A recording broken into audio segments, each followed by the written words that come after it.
Buenas tardes. Vamos a empezar con la primera conferencia de la jornada y para ello es un placer presentaros a Francisco Martín Casaderrey, catedrático de Matemáticas del IES Juan de la Cierva de Madrid. Francisco es un profesor implicado de manera continua en la educación en general y de la educación matemática en particular. Esto le ha llevado a desempeñar diferentes facetas dentro de la educación pública. Voy a nombrar algunas porque si las tengo que nombrar todas seguramente estaríamos un rato bastante largo.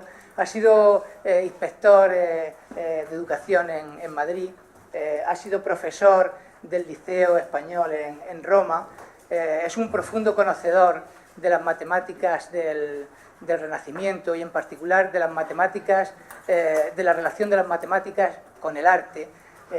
Con esto ha impartido tutorías y conferencias aquí en Murcia con nosotros y lo hemos tenido en bastantes ocasiones. Y bueno, entre otras cosas también cabe reseñar que ha sido secretario general de la Federación Nacional de Profesores de Matemáticas durante 6 años, incluso ha llevado la redacción de la revista Suma durante otros 4. Ahora mismo está dando clase en el instituto, que antes decía, y hoy nos va a traer aquí un tema que tiene una relación directa con nuestras clases y nuestro día a día. Nos va a hablar sobre la relación que tiene la lengua en la enseñanza de las matemáticas. Y en la conferencia va a abordar en particular en qué medida el uso de la lengua nos permite mejorar o permite beneficiar o dificultar la enseñanza de las matemáticas. Bueno, yo os dejo ya con él y todo tuyo. Bueno, buenas tardes a todos. En primer lugar quiero agradecer a Antonio su presentación y a la Consejería de Educación de esta comunidad autónoma por la invitación a poderos hablar a todos vosotros. El tema del que voy a hablar, que sí que tiene que ver con la relación entre el aprendizaje de la lengua y el aprendizaje de las matemáticas, es un tema complejo. Y lo voy a hacer desde la más tremenda humildad. Yo soy filólogo, además de matemático, estudié filología y estudié matemáticas, pero toda mi vida me he dedicado a la enseñanza de las matemáticas. Lo de la filología pues es, digamos, una afición, una devoción, más que una profesión. Nunca he dado una clase de lengua en mi vida.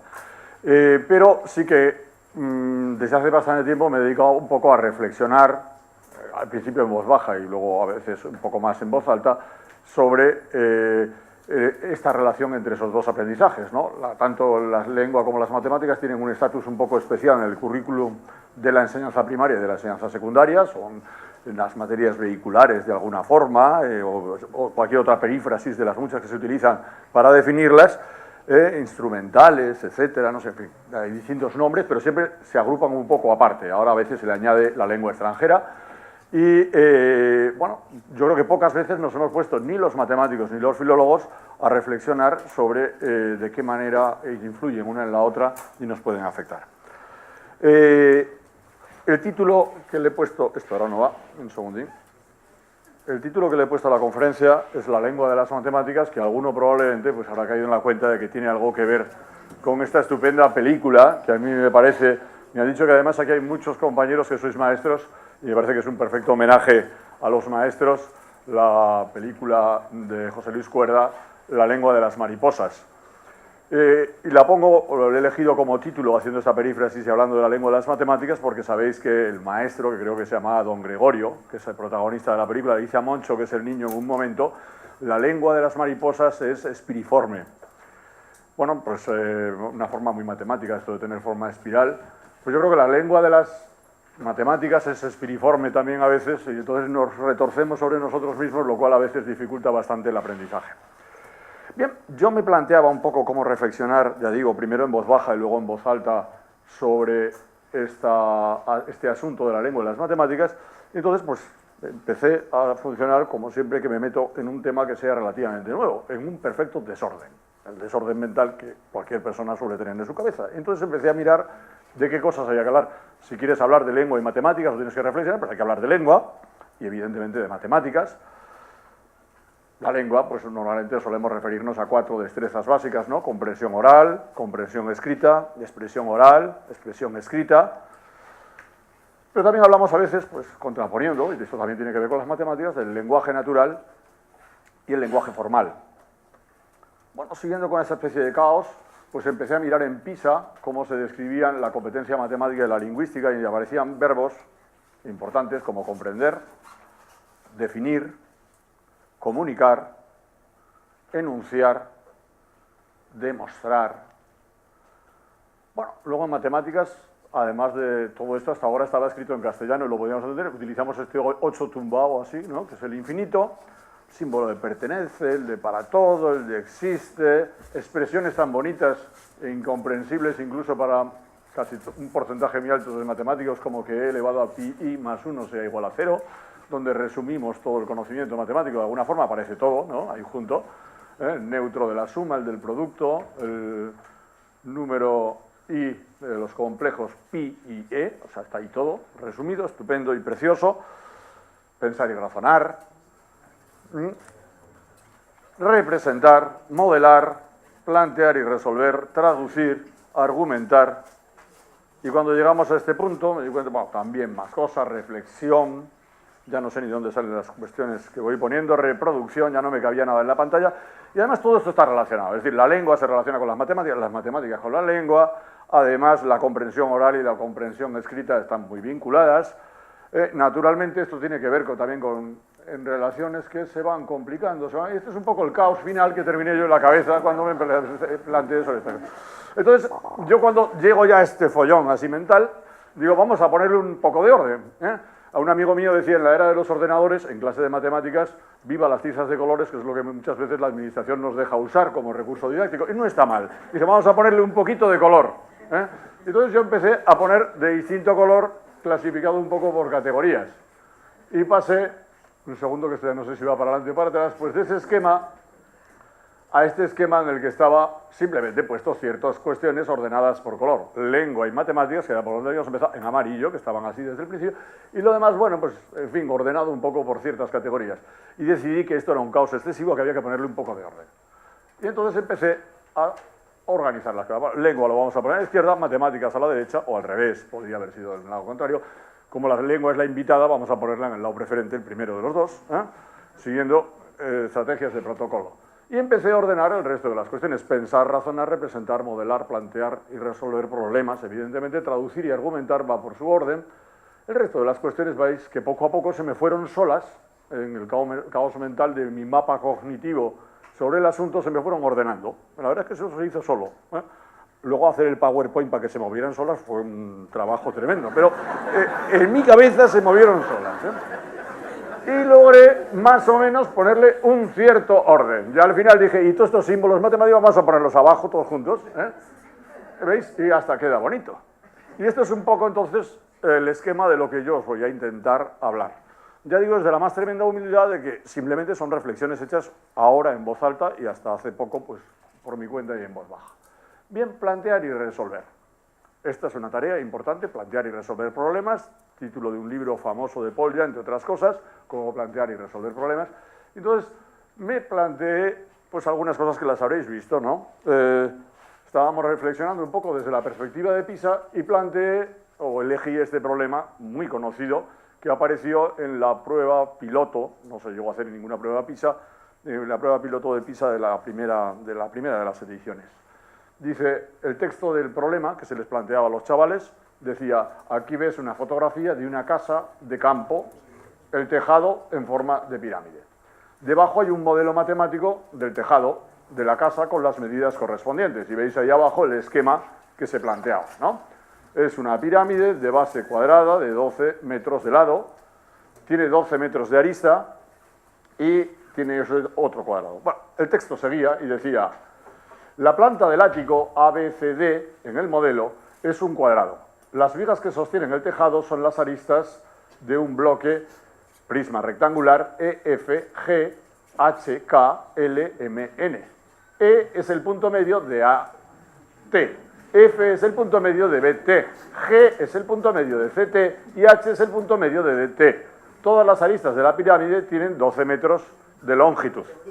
Hasta ahí era el enunciado y ahora venía la pregunta. Y dice, calcula el área de la planta del ático ABCD. Y luego había el espacio para la respuesta y dice, es igual a, para que no se olviden de las unidades, los metros cuadrados ya venían puestos. Bueno, esta pregunta hecha a alumnos europeos de todos los países dio un resultado de aciertos. La media de la OCDE era del 61%. En España terminó con un 28,6%. Puesto que estadísticamente los alumnos españoles ni son más tontos ni más listos que los de cualquier otro país, al menos en cuanto a cualidades naturales, aquí había algún tipo de influencia que tenía que ser propia de la idiosincrasia española, de la enseñanza española, de los profesores españoles o algo así, simplemente por lógica.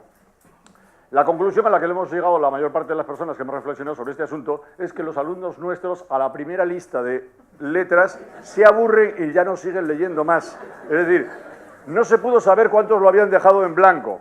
Se sabe que acertaron un 28,6, que desde luego con respecto al 61 es significativo, pero simplemente porque no tenían el aguante, probablemente, o esa es mi hipótesis, no está comprobada científicamente, no tenían el aguante de leerse el problema hasta el final, porque además el problema era trivial, como podéis ver, y era una tontería, es decir, la dificultad matemática era prácticamente nula, o lo debiera de ser a estas edades, porque con un pequeño teorema de Tales, vamos, en fin, como estaba justo en la mitad, tenía que ser la mitad, y entonces era 36 metros cuadrados, me parece que sale, ¿no? Si no recuerdo mal. Bien, pero da igual, es un tipo de reflexión que lo pongo como primer punto para reflexionar sobre cómo el lenguaje influye. Sabéis que en selectividad, al menos en la Comunidad de Madrid, hay dos opciones y tienen que elegir la opción A o la opción B, el repertorio A o B en la prueba. Se ofrecen dos posibilidades al alumno y tiene que elegir hacer los ejercicios A o los ejercicios B. Es curioso, lo tengo comprobado estadísticamente, esto sí que con datos científicos, que casi todos los alumnos el motivo por el que deciden es en el que tenga menos texto. Consideran que un problema de matemáticas, si tiene menos texto, es más fácil.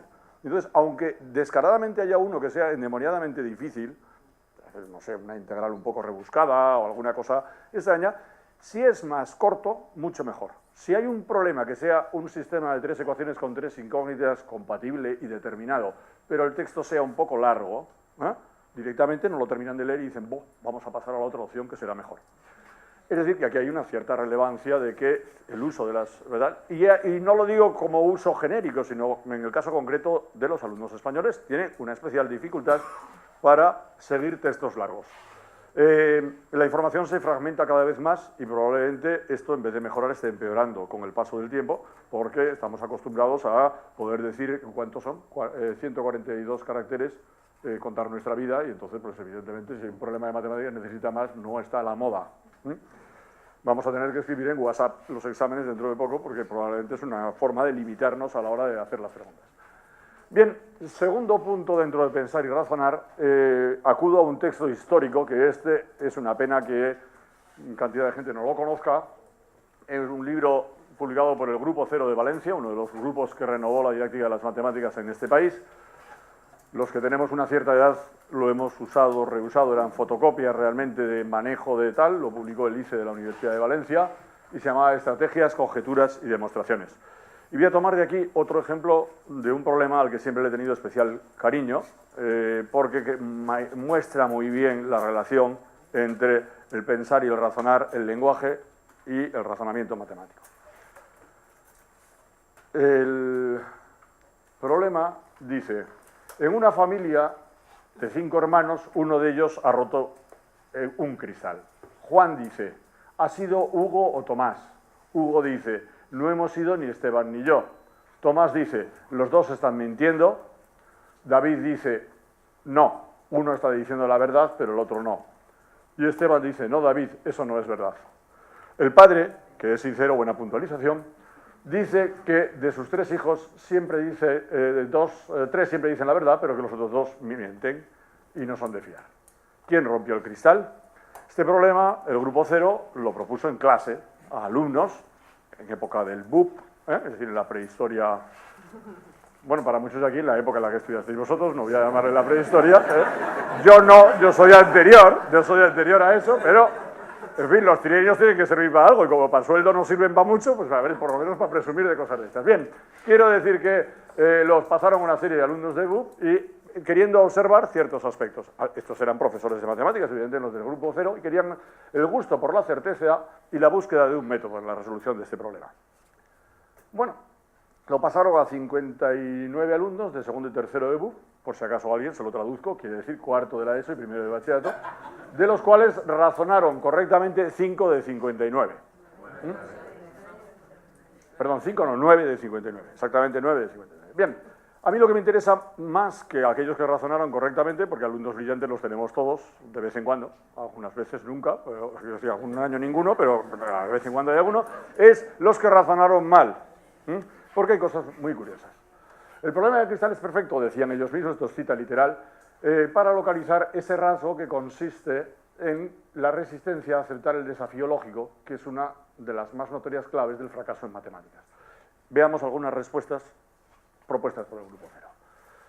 Oyendo lo que dice cada uno, decía un alumno, yo creo que el que rompió el cristal fue Hugo, porque es el que más probabilidades tiene de haberlo roto. Es decir, la certeza probabilística, pero sobre todo, ¿qué asocian con la probabilidad? Dice, el que más probabilidad tiene de haberlo roto. Es el que más veces sale como tal, es decir, el que más le acusan, vamos. Esto se llama la justicia democrática. Dice, vamos a hacer una votación a ver si este es culpable o inocente. Que no hay que confundirla con la de los jurados cuando funciona un jurado, pero sería un sistema como de votación para determinar quién. Dice, este es el que más probabilidad porque es el que más lo votan. Bueno, eso es el razonamiento de uno. Otro decía, yo creo que los dos que no son de fiar son Tomás y Esteban, pero el razonamiento de que no son de fiar, es decir, que mienten, o sea, sabe que hay dos que mienten y tres que dicen la verdad, dice, ya que lo que ellos dos hacen es decir que los demás no dicen la verdad. O sea, como dicen, acusan a otros, digamos, pues estos tienen que ser los mentirosos, porque un no bueno no acusa a nadie. Dice, en cambio, David, Juan y Hugo, lo que dice es quién ha sido y quién no. No se meten con los demás, son buena gente, entonces, como son buena gente, no mienten. Y de aquellos, el cristal ha sido roto por Tomás, porque intenta justificarse diciendo que ni Juan ni Hugo dicen la verdad. Es decir, estos alumnos no se han enterado de nada del problema. Incluso están con categorías éticas, morales o estadísticas para intentar ver algo que es un problema que se mueve en otro orden, que es el problema exclusivamente lógico, ¿no? Perdón, yo estoy tapando por aquí, pero sí necesito verlo a la vez porque no tengo una pantalla. Dice, Tomás creo que es, porque Juan acusa a dos hermanos, Tomás y Hugo. Hugo se disculpa a él y a su hermano. Hombre, si se disculpa a él y a otro más, no será. Tiene que ser bueno, no puede mentir, Dice, Esteban, dice, y a su hermano Esteban. Así que quedan Tomás y David. Como con David ninguno se mete, o sea que debe ser uno de los hermanos buenos, así que me quedo con Tomás, que es el que ha roto el cristal. Es decir, unos razonamientos estupendos. Bien, Tomás miente porque no puede ser que Hugo y Juan mientan. Los que empiezan así ya la cosa es que lo plantean bien. Es decir, ya entienden que hay un asunto lógico. Y empiezan a hacer deducción y expresar su deducción. Claro, un problema de estos carecen del lenguaje, el chaval a los que se planteaba, de cómo analizas, no solamente cómo lo analizas, sino luego cómo das la respuesta, incluso que se has llegado a la respuesta correcta. De eso también hablaremos más adelante. Los que han roto, los que han roto el cristal son Hugo y David, porque son los que más están acusados. Los demás son los que son más de fiar. Bien, decía, dos tipos de respuestas correctas. Uno, el estudio exhaustivo de los casos. El alumno se plantean diciendo, cada uno dice la verdad o miente. Pues vamos a poner todas las posibilidades, son 5, de que 3 digan la verdad y 2 mientan. Y luego vamos a comprobar las afirmaciones, cuántas salen bien o mal y corresponden a eso. Es un estudio, una forma curiosa. A mí nunca se me hubiera ocurrido, por ejemplo, este camino, ¿no? Pero es un camino exhaustivo y además está muy bien. Y es uno de los que encontró uno de los 9 de los 59 que respondieron correctamente. Partiendo de las hipótesis de que cada hijo ha roto el cristal, obtienen una especie de tablas de verdad. No lo formularon exactamente así, pero parecido a esto. Y entonces ven que si ha roto el cristal tal no sé quién, los que dicen la verdad o mienten son tal. Y solamente hay una solución en la cual hay 2 que dicen que mienten y 3 que dicen la verdad. Luego esa tiene que ser la solución correcta y por tanto llegan a la deducción. Yo me planteo si el problema no hubiera sido unívoco y entonces hubiera habido más de una posibilidad en las cuales por este camino se obtuvieran 3 verdaderos y 2 falsos, si hubiera llegado a la conclusión. Porque este camino no siempre es seguro. Es decir, se puede llegar a una solución, 2 soluciones en las que 3 digan la verdad y 2 sean falsos, con 2 posibles rompedores del cristal. El otro tipo de cuestiones, dice, ha sido Tomás porque bueno, el número de Vs y de Fs coinciden con la que debía ser. Esa es la respuesta.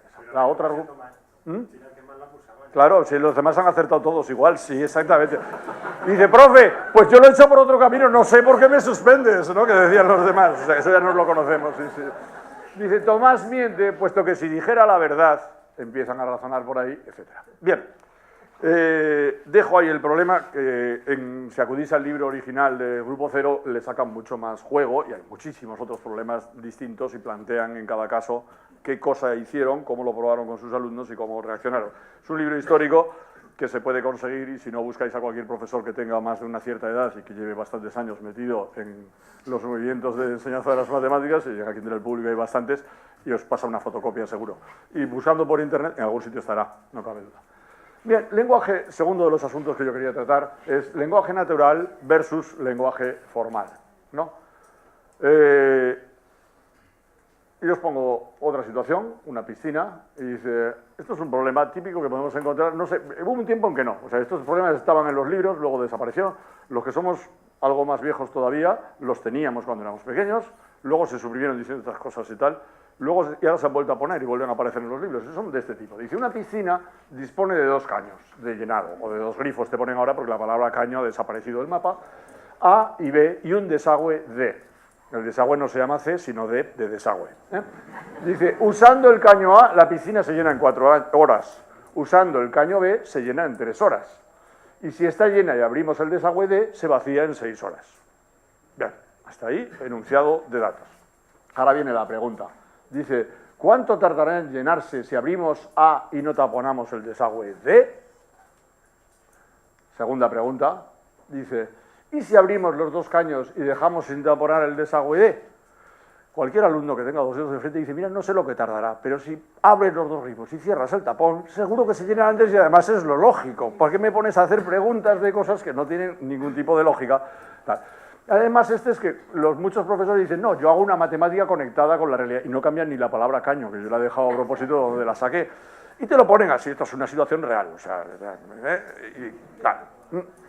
en fin, no, conectar las matemáticas con la realidad, esto es un lenguaje completamente formal, y podemos estar hablando de piscinas y de no sé qué, o de cualquier otra cosa, pero está perfectamente formalizado y corresponde, está camuflado, pero simplemente es una traducción de un lenguaje formal al otro, no es un problema conectado con la realidad. Muchas veces, además, no hay por qué conectarlos con la realidad, de eso también hablaremos. Expresiones algebraicas. También una comparación entre lenguaje formal y lenguaje natural. Esta expresión yo creo que para todo el mundo será clarísima, puesto que aquí somos todos profesores de matemáticas, no la entendemos a la primera, vemos las operaciones perfectamente que hay que hacer. No he hecho mucho cambio, es más, es bastante más lógica esta forma de escritura, probablemente nuestros alumnos tendrían menos problemas que la que usamos habitualmente. Esta es la notación polaca prefija, ¿no? Es decir, cada operación viene indicada por delante de los números en los que va a actuar. Por ejemplo, en esta expresión de aquí pone menos 2x, es decir, dice, tienes que hacer la operación menos entre los números 2 y x, es decir, lo que nosotros solemos poner como 2 menos x.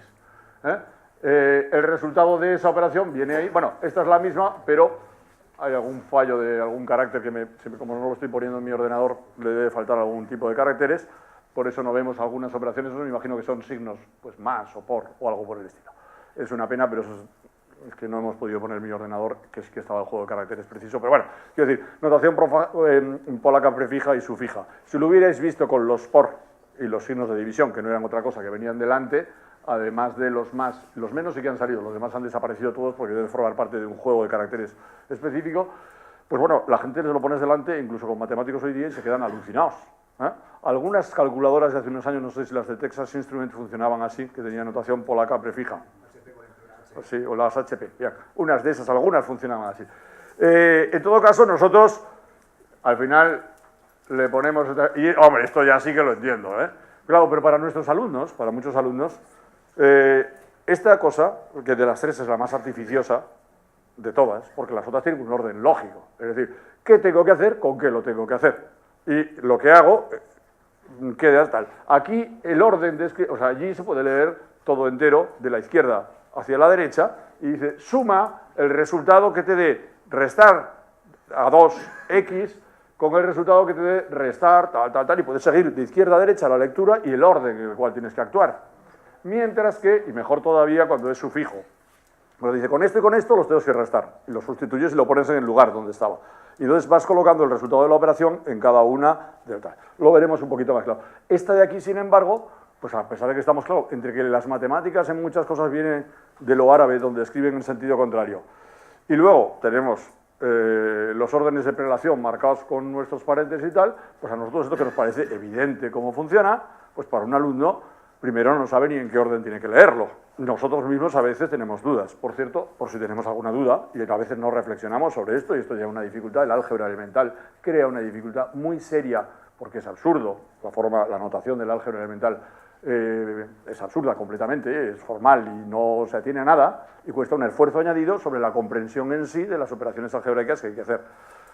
Por cierto, esa expresión le podríamos hacer el análisis sintáctico, ahí veis los puntos y cosas que había antes, utilizando los diagramas de Chomsky y del método, o sea, de la sintaxis generativo transformacional, y nos queda que la operación global era un punto, la que no me salía de ver allí, que actúa sobre dos cosas. ¿Sobre qué? Sobre una resta y otra resta. Una era la resta de 2 y de x, y la otra es la resta o la diferencia entre el producto de qué, de dos cosas. Al final todo eso queda desvelado aquí.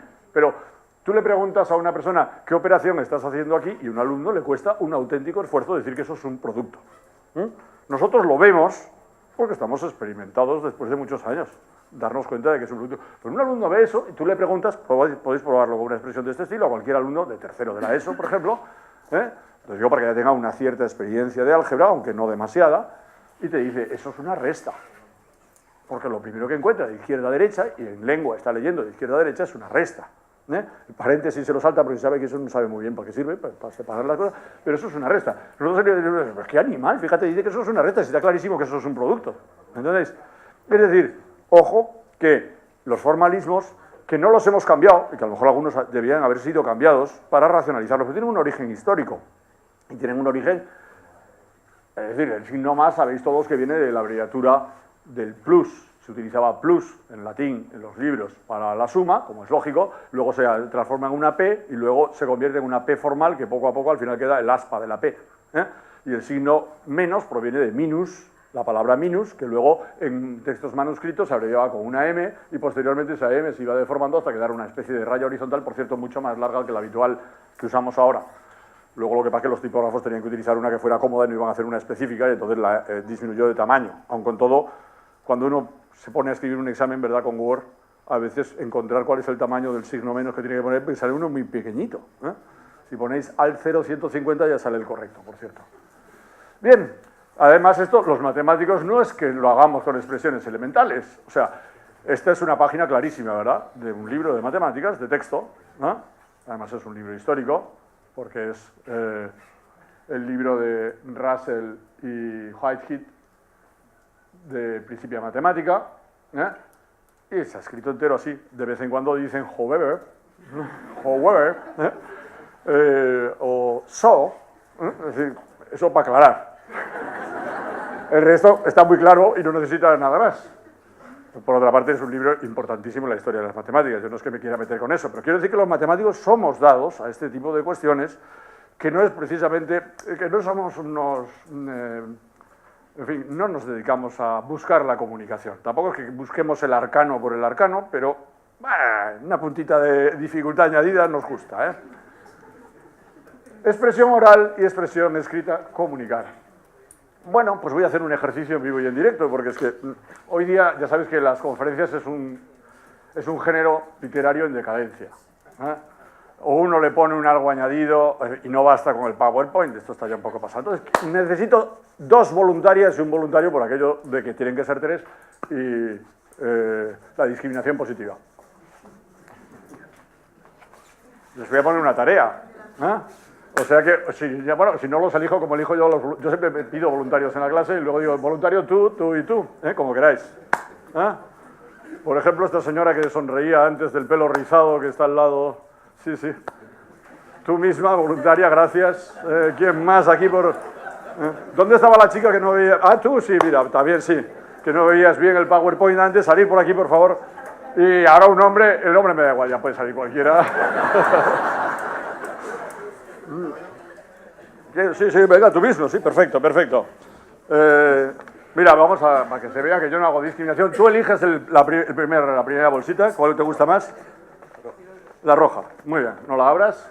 Y vosotros, a ver, elegís una bolsa cada una, pues la dorada y la azul. Iros. Las instrucciones vienen dentro y pongamos 5 minutillos. Espero que estén dentro las instrucciones. Bien, yo les he dado un objeto matemático y les he dicho que lo describan con una descripción escrita que luego les diré que la presenten oral. A ver cómo logran comunicaros el objeto. No vais a ver el objeto matemático hasta el final, claro está, a ver si eso. Pero a vosotros también os voy a poner tarea, no os vayáis a pensar que os libráis. Esto de los 3 voluntarios ya está. Pausa para que salgan fuera. Vosotros durante la pausa vais a coger el papel de esta carpeta que amablemente ha regalado Santillana, era creo, y vais por favor a escribir, voy a poneros un ejercicio de definir. Definición. Bien, me vais a definir por favor, esto es el final del otro, me vais a definir por favor una cosa complicada, también un objeto matemático complicado. Mesa. Sí, sí, me gustáis. Es decir, imaginaos que estáis dando una clase de matemáticas, os encontráis con un objeto matemático, la mesa, bastante matemático, y entonces queréis definirlo para que claramente con vuestro verbo florido vuestros alumnos puedan entender y captar, aprender el concepto de mesa. Clase de matemáticas que a veces le dice perímetro, se llama perímetro a la suma de los lados del polígono. No sé por qué no me han entendido, porque lo he dicho clarísimamente. Lados de los perímetros, cogen todos, se suman, eso es el perímetro, ya está. Pues eso, vosotros, por favor, definís mesa. El ejercicio luego, bueno, eso, vosotros buscáis algo que os parezca a vosotros que es una buena definición de la palabra mesa, clara para vuestros alumnos, y la escribís en el papel.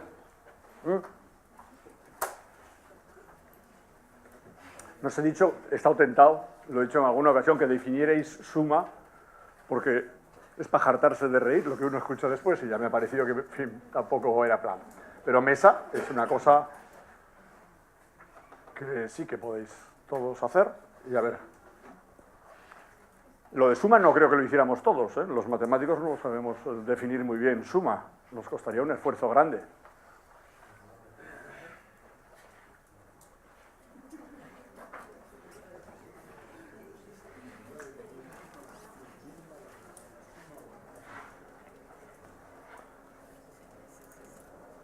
Cuando hayáis terminado, pasáis para adentro.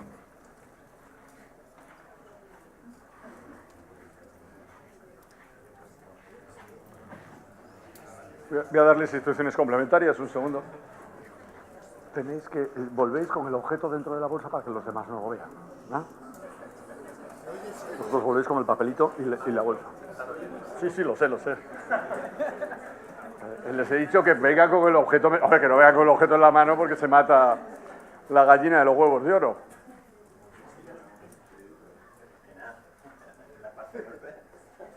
No vale copiar,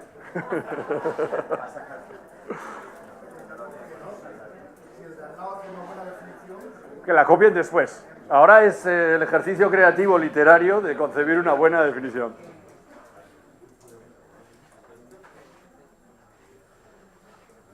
La tarea que les he puesto a los de fuera no es fácil, Ya lo veréis. Alguno de los objetos se las trae. Antonio, mira a ver cómo van, diles que se den prisa, Que tampoco es cuestión de escribir una descripción muy literaria.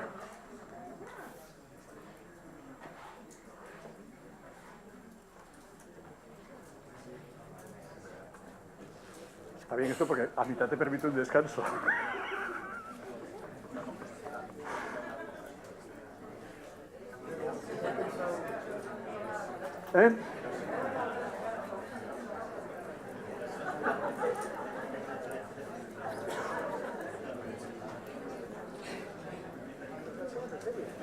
Sí, ya veo, ya veo.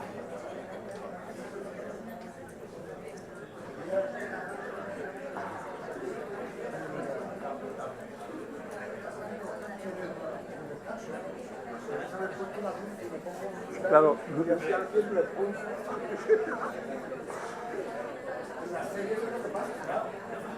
Como veis, publicidad no nos dejan poner, pero sería el momento oportuno para poner unos cuantos anuncios ahora de publicidad. Y ni siquiera aquella foto clásica de visiten nuestro servicio de bar. No tenemos cafetería de...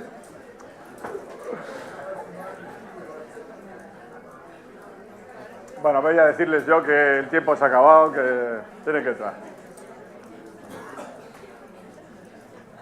Venga, tenéis que entrar ya.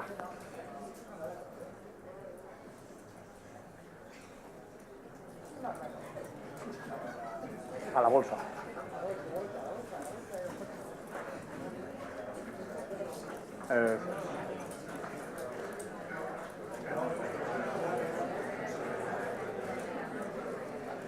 No me acuerdo yo ahora lo que seguía aquí en el PowerPoint.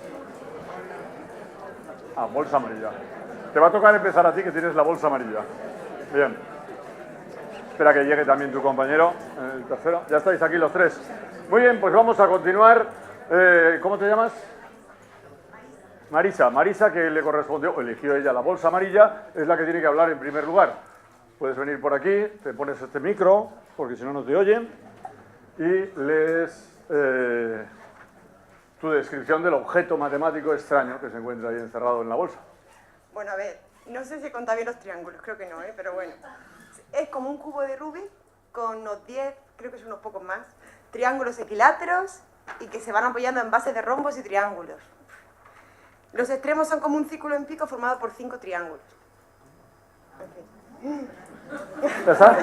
Muy bien, muchas gracias. Lo tenéis todos clarísimo, ¿verdad? El objeto matemático que ha visto en la bolsa.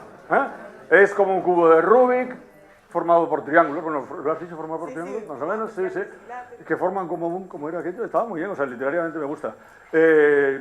Dibujarlo, por ejemplo. Os puedo poner como tarea ahora. Bueno, el objeto era ese. Le ha faltado, si os fijáis, una palabra clave, yo creo, no es por criticarle, pero te voy a poner a parir, que es un poliedro. Hombre, no hemos puesto un poliedro regular para que no sea muy sencillo. Ha tenido la dificultad que tienen casi todos los alumnos cuando les damos un poliedro en la mano, que es contar el número de caras. Hay que seguir algún sistema.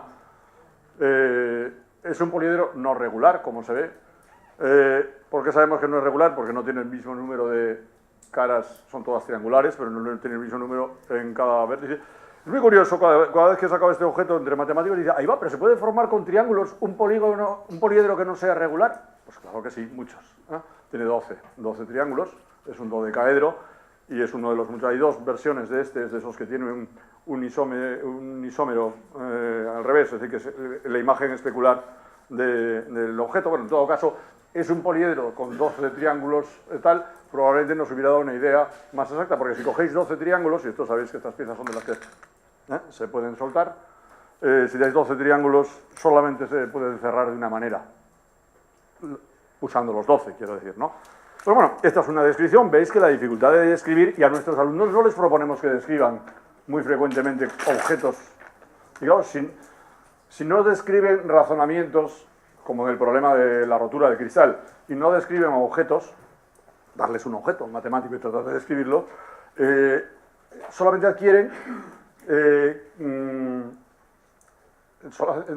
adquieren conceptos nuevos, no a base de pensar sobre ellos y tratar de construirlos, sino a través de las definiciones que nosotros les damos, pero para eso lo dejamos para cuando hablemos de la definición de mesa. Segundo objeto matemático, espera un momento que no sé cuál es, a ver cuál es la que puse yo aquí en segundo lugar.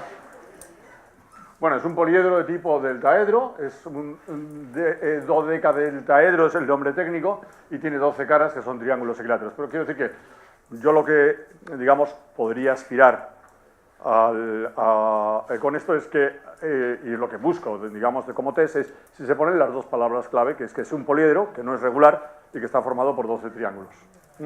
Con eso casi queda definido de manera unívoca. Segunda bolsa, la roja.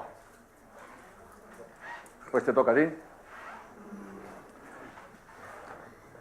Bueno, yo he puesto desarrollo de una figura tridimensional de 12 caras. Cada cara es un rombo cuya diagonal mayor mide 6 centímetros y la menor mide 5 centímetros. Por cierto, rombos de diferentes colores. A ojo. ¿Y has dicho que miden cuánto? 6 centímetros de diagonal mayor y 5 la menor. Aproximadamente, milímetros más, milímetros 6 centímetros y 5. y 5. Aprox. No. Pero no están en esa proporción de 6 a 5, pero bueno. ¿Sabéis qué figura es? Yo he puesto lo de desarrollo. ¿Qué es? Lo que tiene dentro es... ¿Es un poliedro? No, ha dicho alguna cosa más. Le ha faltado una palabra, pero... Bueno, lo podemos ver aquí, no hace falta, se puede ver aquí. Es esa figura. Ha dicho un desarrollo, es el desarrollo plano, debería haber añadido, de un poliedro. El poliedro sí que lo has dicho, ¿no? No, bueno, tampoco. Bueno, el desarrollo ha dicho que es el desarrollo de una figura tridimensional.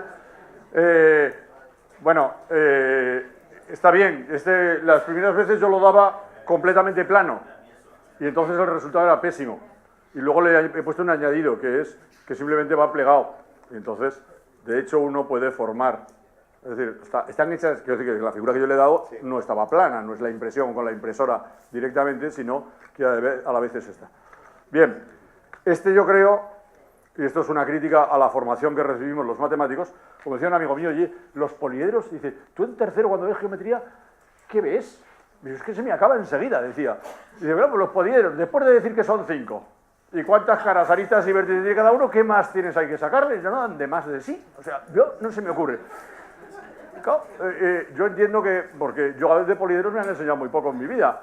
Y entonces, pues es verdad, o sea, yo sé que hay más cosas de poliedros, pero la gente no sabe. Es decir, en España, los matemáticos no tenemos ni idea de geometría, excepto un tipo, la geometría analítica. Y esto sí que dice, dada la recta y igual a 3x más 2, que como todo el mundo ve, eso es una recta. Yo que yo sepa, eso es un polinomio de 2 variables de primer grado. Pero bueno, ¿me entendéis? O una función polinómica de primer grado. Pero decimos, dada la recta tal, y eso dice, eso es una recta.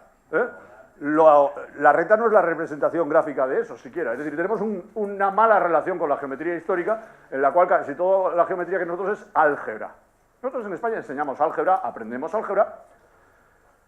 En algún momento remoto se debió de aprender alguna otra cosa que se nos ha olvidado convenientemente y después ya no la hemos enseñado nunca más. Y como no la hemos enseñado nunca más, ya hay generaciones que no saben nada más que álgebra en sus distintas versiones, pero ¿entendéis? Estoy simplificando, O sea, no estoy simplificando, pero en esencia es eso, geometría clásica y geometría de los objetos, no de los espacios que los contienen, no sabemos nada, pero absolutamente nada. Muy bien, por cierto, de esas cuestiones que yo haría también a futuros profesores de matemáticas es por qué E es la base de los logaritmos naturales, es decir, ¿qué tiene más de natural que utilizar otra base? O sea, ¿por qué esa cosa tan rara? ¿De dónde sale? No he conseguido casi nunca respuestas suficientemente interesantes a esa pregunta, hecha a profesores, la he hecho durante más de 40 años y no sabe. Una persona termina su licenciatura, saca unas oposiciones, está dando clases, eso. Por cierto, lo digo entre los colegas, yo soy profesor de un instituto, pero eso lo he preguntado a muchísimos compañeros de universidad y tampoco he tenido una idea muy clara de qué es lo que tienen de natural, o sea, de dónde sale, en el fondo de dónde sale E. Te dan respuestas un poco más sofisticadas, pero muy formales, o sea, es decir, ¿qué es lo natural en E?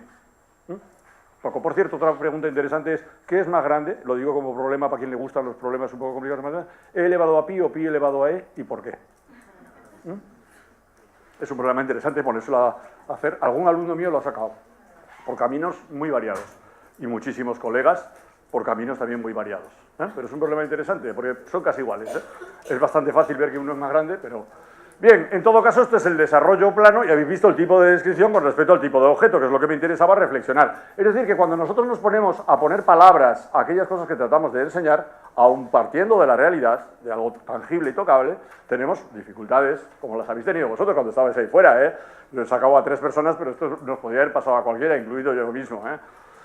Tercer objeto, bueno, es el desarrollo plano de un poliedro de Catalán. Es el dual del cuboctaedro, es decir, que se hace uniendo los puntos medios de cada una de las aristas, y por cierto maciza el espacio. Es decir, si uno construye muchas figuras de ese estilo y las pone, hace como si fueran cubos, es decir, que rellenan todo el espacio, no quedan huecos en el medio, ¿no? Y es una figura muy bonita. Por cierto, las diagonales están en proporción 1 y raíz de 2, por eso cuando he dicho 6 y 5 he dicho Hombre, si la pequeña es 5, la otra 5 por 1,4, tiene que salirte casi 9, de ese orden. No tiene 5, tiene un poco menos, pero vamos, son proporciones las dos diagonales de 1 y radio. Me ha hecho gracia que hiciera la reflexión sobre las diagonales porque es la misma que yo hubiera hecho, de hecho es la que he puesto aquí. Porque un rombo, ¿cómo lo vas a clasificar? Evidentemente no por el lado, tienes que clasificarlo con las diagonales. Y si cogéis estos, lo bonito es que ahora con los programas de ordenador se pueden hacer estas figuras muy fácilmente, porque hacer 1 y raíz de 2, como la 2 del tal, se hace enseguida, construyes y se pueden hacer muchas figuras. Bolsa azul es la figura más difícil, con diferencia. Sobre todo porque la mayor parte dice, oye, ¿no me decías que eran objetos matemáticos lo que había dentro? Yo he puesto que es una figura geométrica, un prisma, con bases triangulares y las caras laterales están torcidas. Y después que las aristas están hechas con cuerda azul y que por dentro tienen los ejes transparentes, hechos de un material transparente, pero ya no me da tiempo. Metacrilato. Metacrilato, sí. Sí. Bueno, una descripción también. Ha dicho bastantes de las cosas fundamentales porque el objeto de la bolsa azul es un objeto bastante extraño que no estamos acostumbrados a ver. Es de los objetos que yo creo que habría que meter en las aulas y que no se utilizan. Y el que yo os lo cuente aquí, os lo dejo y lo podéis pasar, porque además tiene una ventaja. Como hay que montar siempre un poco el espectáculo, nosotros, no sé quién me decía esta mañana, dice, nuestro trabajo es un 50% de teatro. Le he dicho yo, no, más. Esto lo puedes llevar en el bolsillo y luego hacer así, se forma solo, es elástico, no se rompe, es barato de montar. Hombre, si buscas en una mercería en la que vendan gomas elásticas de color bonito, pues mejor, ¿no? Lo podéis pasar por ahí. Y es un objeto matemático bastante desconocido por los matemáticos también, que se llaman tensegridades, o tensegridades, depende de cómo lo traduzcan del inglés. A mí me gusta más tensegridades. Es la más básica de las estructuras de las tensegridades, y Miguel de Guzmán, que aparte de ser un excelente profesor de matemáticas universitario, fue una persona siempre también muy interesada en las matemáticas, pues la última parte de su vida estaba dedicado bastante intensamente a estudiar estas estructuras. Tienen bastante utilidad práctica, porque ahora hay tiendas de campaña de las que venden en Decathlon y no sé qué, que esas que se las tiras y se forman solas y tienen en el fondo un tipo de estructura de este estilo, que como habéis visto es elástica, la puedes plegar, abulta poco.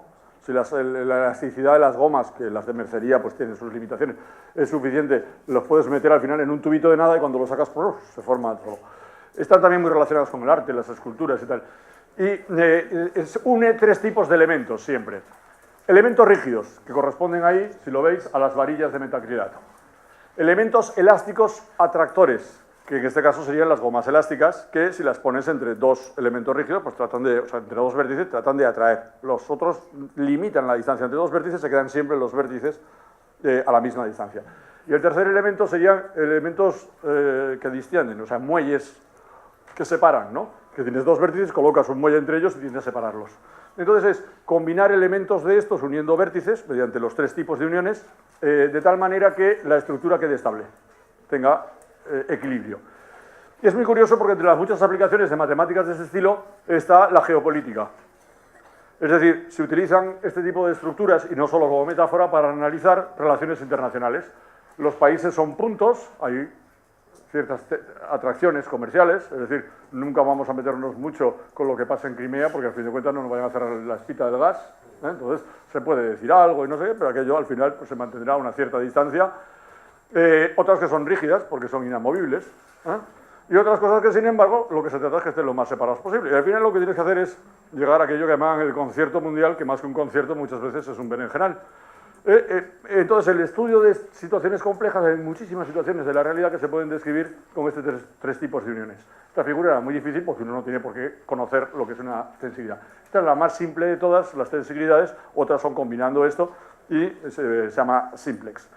Muy bien, y ahora vamos a pasar a la segunda parte, que era vinculada con... Bueno, ahí tenemos a Miguel de Guzmán, que tenía justo en la mano en una conferencia de las últimas que dio en el Escorial, una tensegridad exactamente igual que esa, hecha de una manera un poco más así, porque sí que eran cuerdas atadas, pero en esencia es la misma. Definir, os dije que definir es la palabra mesa, y ahora vamos a hacer un pequeño test. No voy a pedir que cada uno de vosotros, porque nos pegaríamos aquí muchísimo tiempo, y ya debo andar muy mal de hora, me vayáis leyendo vuestra definición de mesa, pero vamos a hacer un test distinto. Yo os voy a presentar ahora sucesivamente imágenes de mesas. Y vosotros os apuntáis un positivo por cada una de las mesas, tal que sobrepase el test de vuestra definición. Es decir, si de repente alguien ha puesto es una cosa plana con 4 patas, cuando vea una mesa que no sea plana y con 4 patas, punto negativo. Sumáis un punto positivo por cada mesa que efectivamente se sostenga con vuestra definición y un punto negativo, restáis 1 por cada una que se quede fuera. Y vamos a ver la puntuación final que cada uno os dais con este pequeño test. ¿Qué es definir? Claro, porque yo estoy diciendo, aquí estoy hablando de definir, pero no he dicho qué es definir. El DRAE, es decir, el Diccionario de la Real Academia, define definir. Esto me ha gustado a mí, la recursividad de definir. Y yo digo, no vaya a meter la pata yo, vamos a buscarlo. Dice, fijar con claridad, exactitud y precisión la significación de una palabra. Bueno, yo creo que no es una palabra, es un objeto. Lo que defines no es la palabra, lo que define, la palabra define. Pero bueno, no voy a entrar a discutir con los académicos y por eso vamos a dar una definición mucho más matemática. La definición más matemática de definición sería determinar una relación de equivalencia en el conjunto universal de manera que resulten equivalentes todos los elementos agrupables bajo la palabra que estamos definiendo. Es decir, realmente de todos los objetos que existen, yo os he dicho que me deis un criterio para separar los que son mesas de los que no son mesas. Y lo que tengo que ver es hasta qué punto esa relación de equivalencia que habéis dado, que haga equivalentes a todas las mesas y no equivalentes a cualquier cosa que no sea mesa, funciona bien o no. Bueno, 2 definiciones, una matemática, una de lengua. Veis que yo guardo el paralelismo todo el rato de filólogo matemático o de matemático filólogo. Bien, pues vamos a ver mesas. Mesa, esa es tal. Esta mesa, yo espero que todos os apuntéis un positivo. Esto, ya sabéis que hay que empezar siempre dando ánimos a los alumnos. Lo primero tiene que hacerlo siempre bien. Y si alguno, su definición de mesa no corresponde, esta no entra dentro de su definición de mesa, que se dedique a otra cosa, que lo suyo no es definir, y probablemente tampoco dar clase. Bien, por si acaso alguien había puesto que la mesa era cuadrada, vamos a ir cambiando poco a poco, una mesa redonda. Por tanto, todo aquel que diga, es un cuadrado con patas, no, ¿me entendéis? O un rectángulo con patas, no, hay mesas redondas. Vale, hasta aquí 2 positivos para la mayoría, espero, aunque ya no para todos. De 4 patas nada, porque esa tiene una sola pata. Quien haya hablado del número de patas, ha metido la pata, porque no tiene por qué tener patas. Si habéis hablado de patas, hay mesas sin patas. Esta mesa tiene una pata, las anteriores tenían 4 patas, pero esta de aquí tiene muchas patas. Los nombres de cada mesa es el que le ha puesto su diseñador, y son casi todas mesas de design. Bien, esta mesa no sé cuántas tiene, 1, 2, 3, 4, 5, 6 patas, que es una cantidad extraña, y además unidas por travesaños horizontales. Como os lo hubiera puesto como objeto matemático, que daban unas creaciones literarias de definición muy bonitas. Esta mesa no tiene patas, o tiene 2 patas laterales, pero esta es otra mesa. Otra mesa. Esta ni siquiera queda claro que se separan las patas del tal. Esta es una mesa, yo la llamaría la mesa aspirina. Y es una mesa, no tiene ni patas, ni tiene un plano separado. Si os habéis puesto las matemáticas hablando de planos, tal. Hasta ahora todas tienen muchas características comunes. Por ejemplo, todas tenían una superficie limitada, plana y paralela al suelo. Esta es una mesa también bonita, la mesa charco. Yo no sé si cada vez que limpias el polvo, las 2 manchitas laterales hay que coger y ponerlas en su sitio de nuevo.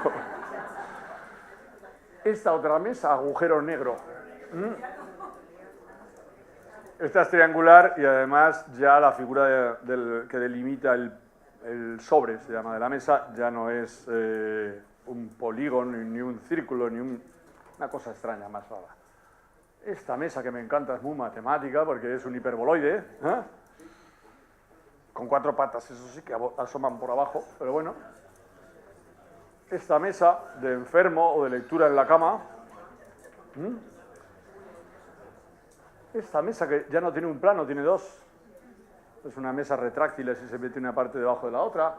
Una mesa de billar que ya no tiene ni superficie plana encima tiene agujeros y contorno por fuera. Y todos le llamamos una mesa de billar.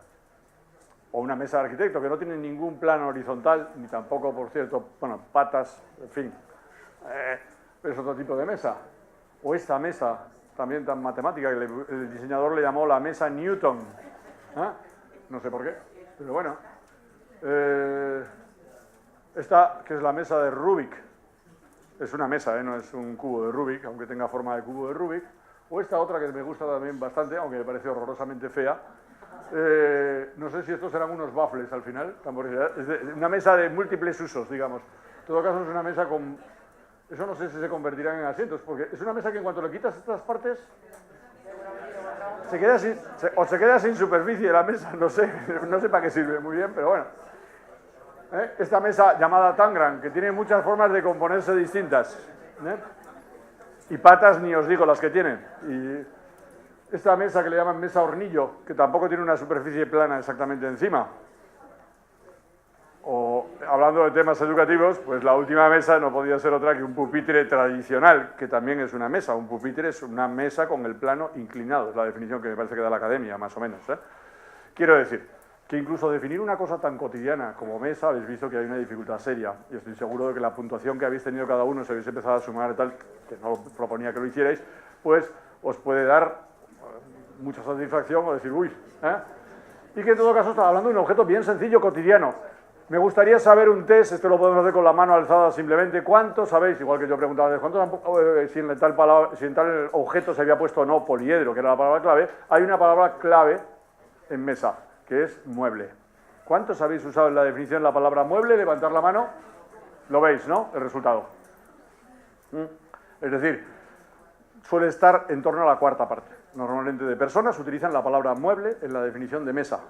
A mí me parece... A ver, si lo pensamos ahora racionalmente, como solemos hacer los de matemáticas, ante una definición de los alumnos, dice, fíjate lo mal que me lo han hecho. Ni siquiera han puesto mueble, que por lo menos eso tenían que saberlo todos, ¿no? Es decir, ojo con ese tipo de cosas. Definir es una tarea muy difícil. Y segundo, cuando definimos, no transmitimos el concepto.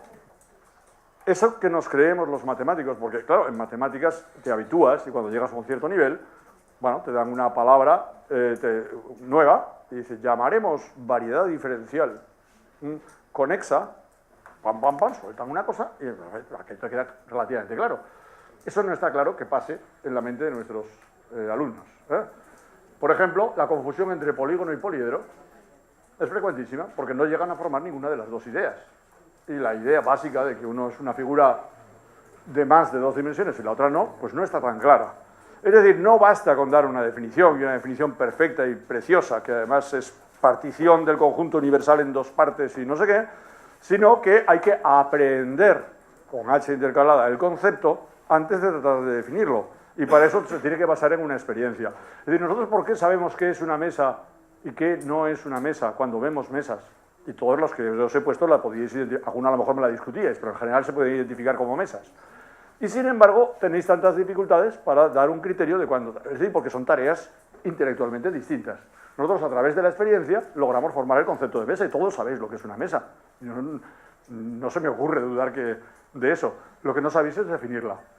Y si yo os la definiera, como habéis visto también con las descripciones que os han hecho vuestros compañeros, no siempre se llega al objeto como tal. Bien, cuento algunas cuestiones, aunque esta parte ya está tan manida que la voy a pasar un poco más rápidamente, porque además voy muy mal de tiempo, 5 minutos, ¿no? Sobre lectura y matemáticas. Sabéis que en PISA se hace rotatoriamente cada 3 años, se centra en 3 temas. Lectura, matemáticas y ciencias. Ciencias en el sentido de no ciencias naturales, sino ciencias en general. También se toca una cosa que llaman resolución de problemas, que últimamente se hace delante de ordenador y que es la que ha salido resultados hace pocos días.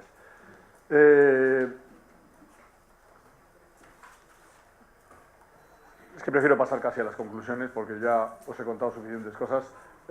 Quizás recuerdo lo que es en el contexto de PISA, no exactamente en el de nuestro currículo, la competencia lectora. Dice, es la capacidad del individuo para comprender, utilizar, reflexionar e interesarse por textos escritos para alcanzar los propios objetivos, desarrollar el conocimiento y potencial personales y participar en la sociedad. Es una definición bastante buena, me parece a mí, y reúne casi todas las características de lo que consideraríamos que es la competencia lectora de una persona. La competencia matemática es la capacidad del individuo para formular, emplear e interpretar las matemáticas en contextos distintos. Incluye el razonamiento matemático y el uso de conceptos, herramientas, hechos y procedimientos matemáticos para describir, explicar y predecir fenómenos. Ya sabéis que a mí cada vez que me han preguntado que por qué las preguntas de PISA son tan raras o dejan de serlo, que es verdad que en cierto modo en currículos como el español eso puede darnos resultados menos fiables. Dice, bueno, yo no sé las matemáticas que se enseñan, de hecho en cada país tiene competencias y se pueden enseñar matemáticas distintas. Ahora está claro que un chaval de 15 años que vive en Madrid tiene que saber para un mes concreto del año, pongamos el mes de abril, donde este año ha tocado la Semana Santa, si le compensa comprarse el abono mensual de transportes o ir con billetes de estos de 10. Teniendo en cuenta, no con un cálculo exhaustivo, sino con un cálculo que tenga una parte estimativa. Teniendo en cuenta que va a clase y a lo mejor se mueve en transporte público, que a veces por la tarde va a entrenar porque juega baloncesto y va 2 días a la semana y tiene también que moverse en transporte público, que a veces va al cine los fines de semana y que en vacaciones no suele estar en Madrid. Y entonces al final le compensa o no ese mes. Y me da igual las matemáticas que haya tenido, pero debe de saber resolver ese tipo de problemas. Entonces, sí que tenemos que medir los resultados, también lo decía el decano antes en su intervención, es por los resultados por lo que se debe medir nuestra enseñanza. Es decir, si al finalmente son capaces de conseguir los objetivos que sean. Y es bastante menos importante probablemente si terminan sabiendo qué es un logaritmo o no.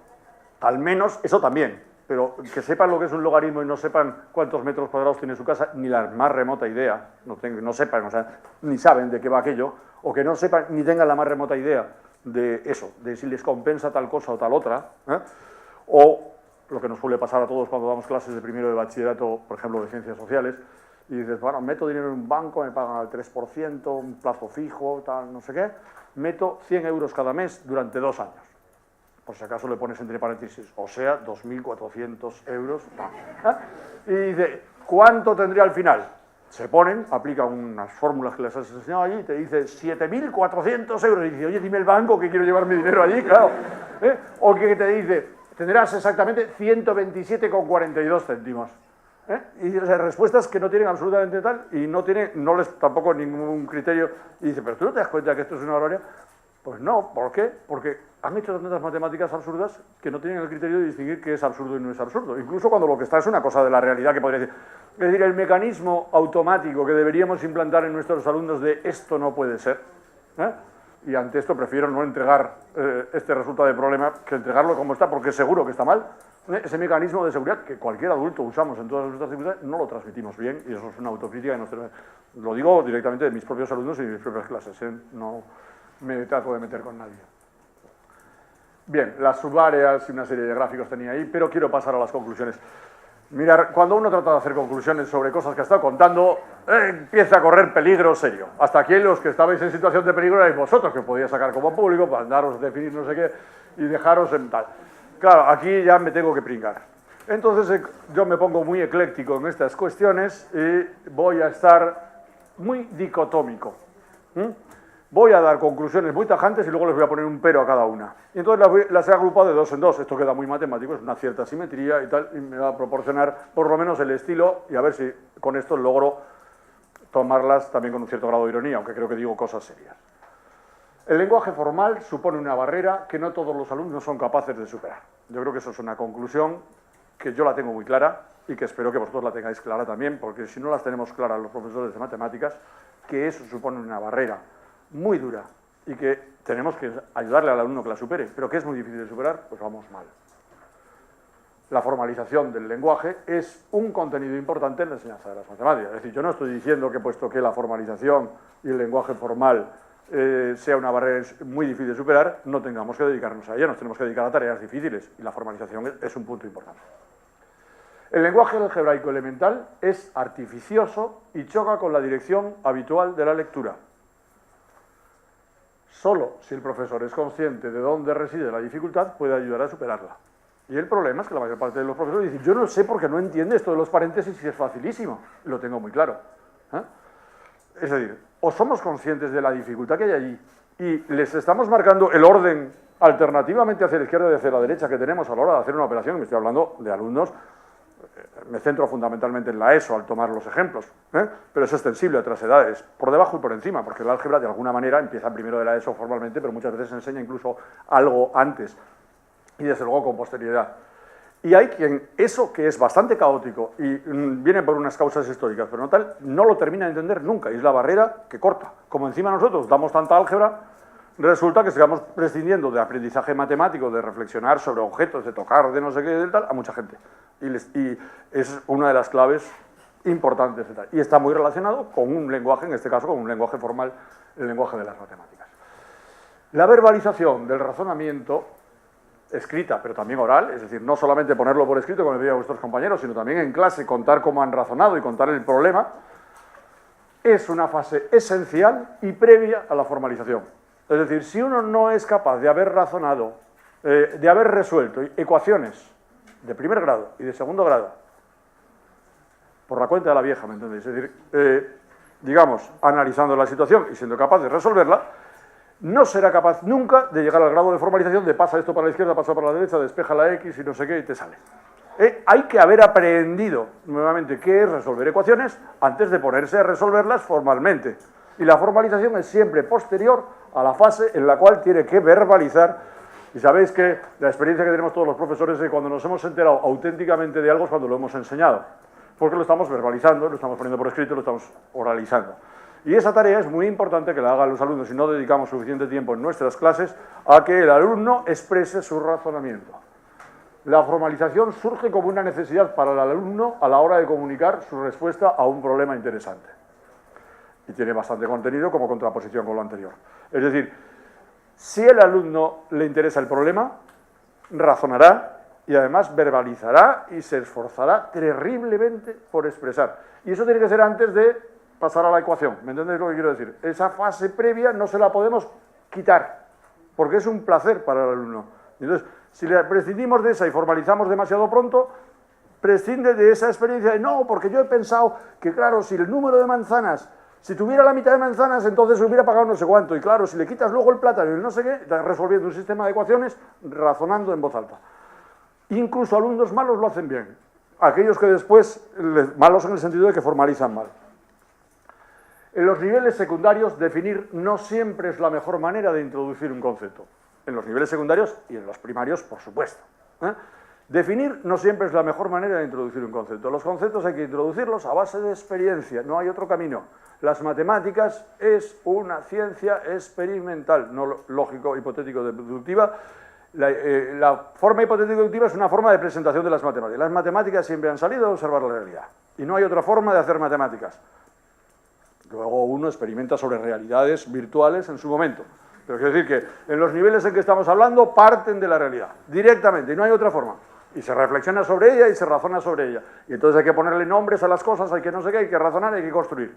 Pero es una ciencia que parte de lo experimental. Sin experimentación no hay concepto, y sin concepto no hay matemáticas. Por muy formales que nos queramos poner. Ejercitar al alumno en la definición correcta, digo que, por tanto, la definición viene mucho después, pero ejercitar al alumno en definir es un buen ejercicio, como habéis visto, vosotros mismos, es un buen ejercicio de ponerte a dar vueltas en la cabeza a algo que tienes claro para aclararlo más. Por lo tanto, tenemos también que hacer que nuestros alumnos hagan como ejercicio matemático tratar de definir cosas y de crear objetos, incluso aun con palabras que se les ocurran a ellos. Luego les decimos, mira, pero esto existe desde hace mucho y se llama perímetro. Pero los alumnos a veces expresan incorrectamente razonamientos correctos. Entonces, ojo que tenemos la tendencia de decir, no, mira, lo has hecho mal. No, muchas veces lo ha expresado mal, pero ha razonado correctamente. Y si le sigues preguntando, digamos, desde un punto de vista mayéutico, socrático, de hacerle las preguntas adecuadas, ves que al final el alumno había razonado bien y daba la respuesta correcta porque estaba razonando correctamente, pero expresaba muy mal su razonamiento. Esto en España es especialmente marcado porque tenemos una enseñanza en la que las exposiciones orales y tal no existen prácticamente. Si el profesor cercena y no valora ese tipo de razonamientos mal expresados, impone una barrera añadida al aprendizaje. Yo creo que eso es otra cosa clarísima. Es decir, si el alumno encuentra una forma de resolver un problema y tiene un razonamiento que en el fondo es correcto, aunque lo exprese incorrectamente, si tú le tratas de retocar el razonamiento para corregírselo y que quede bien, le estás cortando la creatividad que le ha tenido y está tal. Evidentemente, lo mejor es decirle, pues no te he entendido, a ver, explícamelo. Y él se esforzará por tratar y al final notarás la corrección de su razonamiento. Pero es mejor decirle, no te he entendido, que decirle, no, es que eso lo has expresado mal, o esto no lo has razonado bien. O, sí, pero tú has hablado de un caso y estabas generalizando a todos.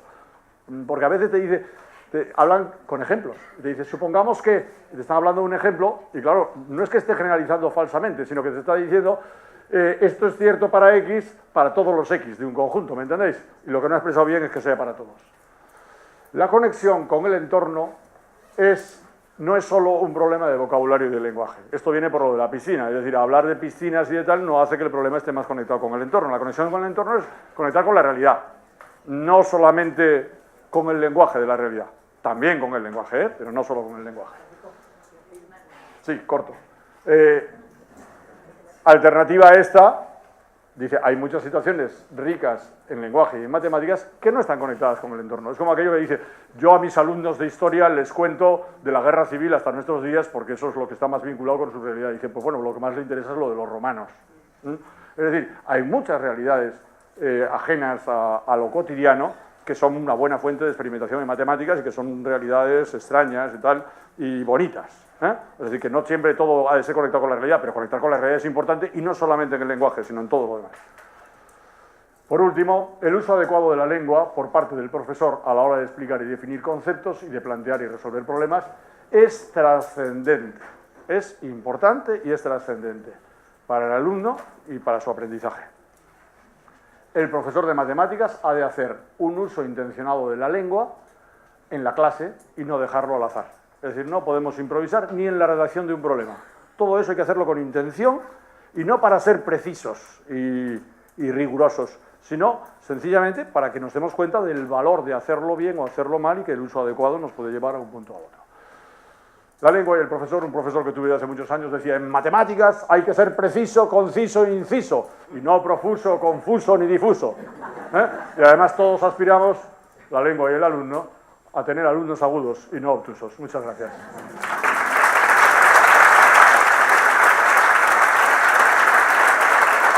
¡Qué calor!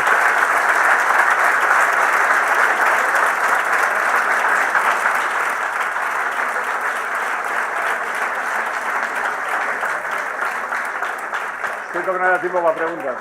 Muchas gracias, Francisco. Aunque vamos un poquito justo de tiempo, si hay alguna pregunta, todavía podemos hacer algo. Que sea fácil, que yo no sé contestar preguntas difíciles.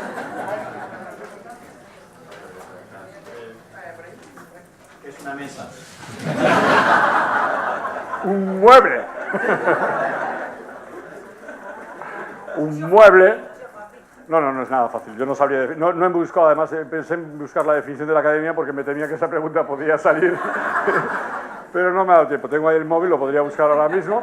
Pero vamos, yo pondría, digamos, lo que yo buscaba aquí era que se pusiera la palabra mueble de alguna forma, ¿no? Un mueble compuesto por varias tablas lisas y unidas entre sí. También nadie me está tirando, ¿eh?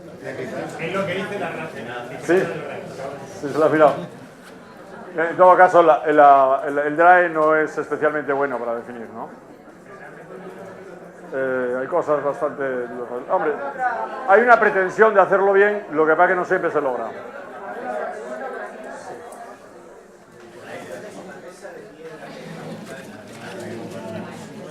No, a ver, es que la palabra, hay muchas palabras en castellano que son...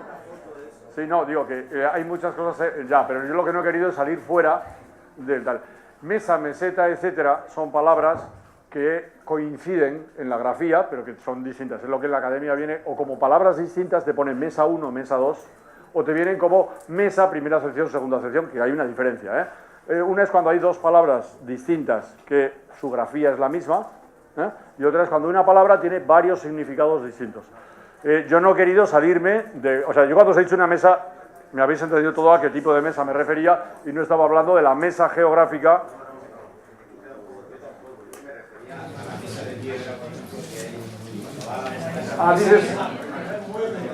Bueno, esa es mueble. Lo que pasa es que las mesas son muebles, por definición.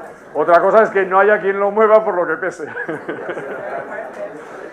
Si está hecha picada en la piedra directamente, ya no sé si se podría llamar mesa.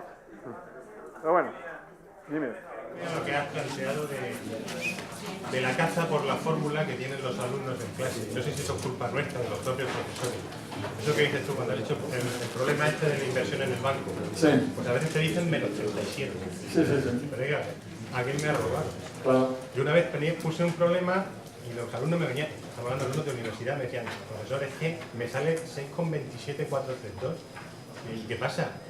Porque no pone ni e elevado a 2, ni pi, ni nada.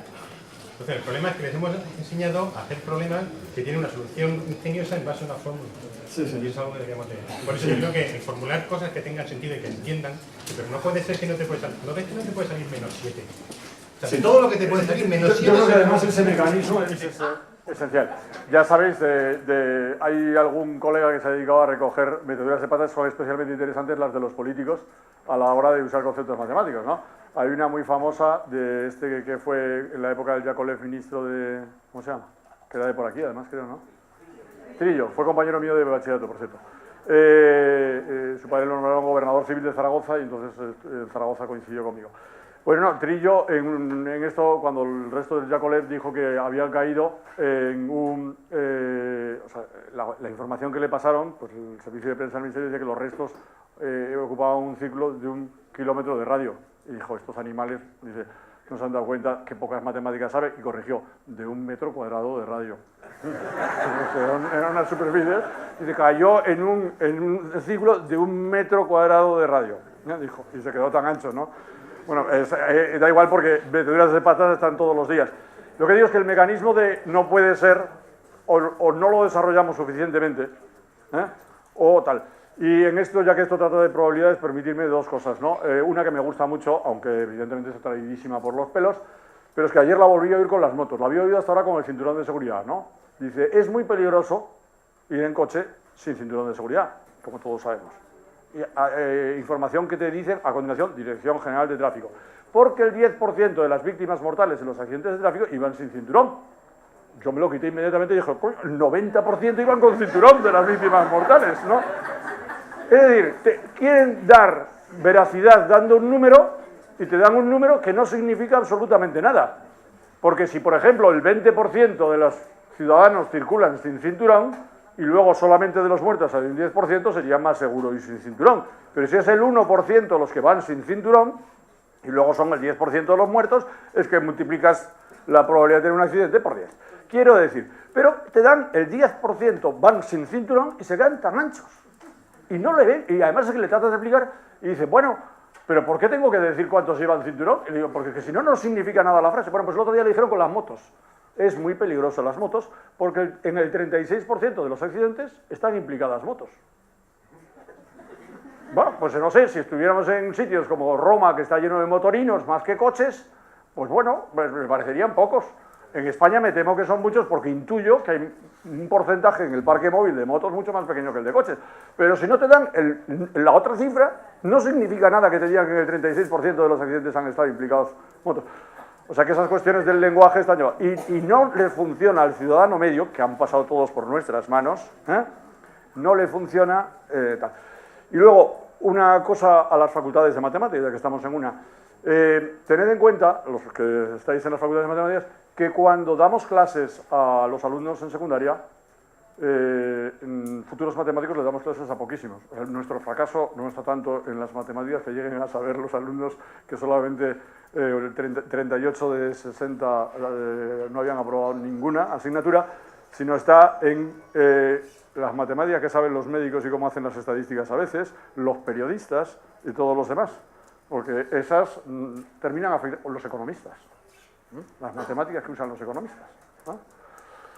Etcétera. En fin, es decir, nuestra tarea está también en todo eso otro y es ahí se nota mucho más el fracaso, porque en este país, matemáticas elementales, cantidad de gente. Y una anécdota, la última, termino, la última frase. Una vez, esta es una recomendación de autodefensa. La última vez que me tocó en público escuchar la famosa frase de a mí se me dieron siempre muy mal las matemáticas, por parte de alguien, era una mesa redonda, y yo tengo un poco de genio, no sé si lo habéis notado, y entonces hubo uno, allí en la mesa redonda me presentaron a mí como matemático, y los demás eran de otras cosas, y entonces va, dice, empieza su intervención y dice, a mí se me dieron muy mal las matemáticas, siempre fui un fracaso, vamos, aprobé por pura casualidad y no sé qué. Cuando me tocó a mí, digo, por cierto, eso que has dicho, yo te lo había notado hacía rato, ¿eh? Te lo había notado. Hasta luego.